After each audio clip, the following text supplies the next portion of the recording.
पाहत आहोत विश्वविनायक न्यूज, ग्रामीण जनतेचा बुलंद आवाज। अन्न व औषध प्रशासनाचे आयुक्त तुकाराम मुंढे यांच्या नेतृत्वाखाली राज्यभरात अन्न सुरक्षा आणि स्वच्छतेबाबत कडक मोहीम राबवली जाते।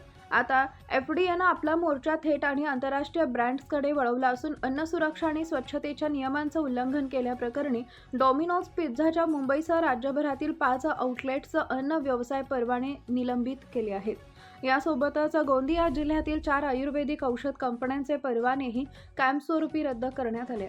मुंबई आणि सातारा जिल्ह्यातील डॉमिनोज पिझ्झाच्या आउटलेट्समध्ये एफडीएच्या पथकानं अचानक तपासणी केली। यात अनेक गंभीर त्रुटी आढळून आल्या आहेत, ज्यामुळे 5 परवाने निलंबित करण्यात आले। ग्राहकांना दिसावा यासाठी फसाई परवाना प्रदर्शित केलेला नव्हता। पिण्याच्या पाण्याच्या तपासणीच्या कोणत्याही नोंदी उपलब्ध नव्हत्या। अन्न साठवणूक, स्वच्छता आणि कीटक नियंत्रक सुविधांमध्ये मोठ्या त्रुटी आढळल्या।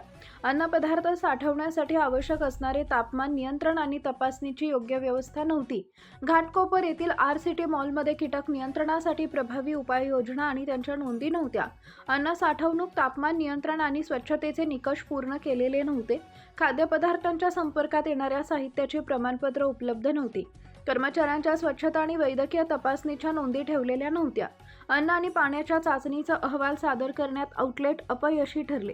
कारवाईपूर्वी या कंपन्यांना कारणे दाखवा नोटीस बजावूनही लेखी खुलासे मागवण्यात आले होते, मात्र त्यांच्या स्पष्टीकरणावर एफडीएचं समाधान झालं नाही।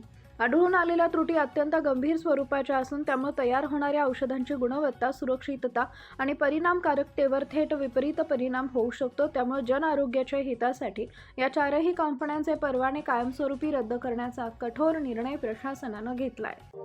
अशाच ताज्या बातम्या पाहण्यासाठी विश्वविनायक न्यूजला लाईक करा, सबस्क्राईब करा आणि बेल आयकॉन प्रेस करा।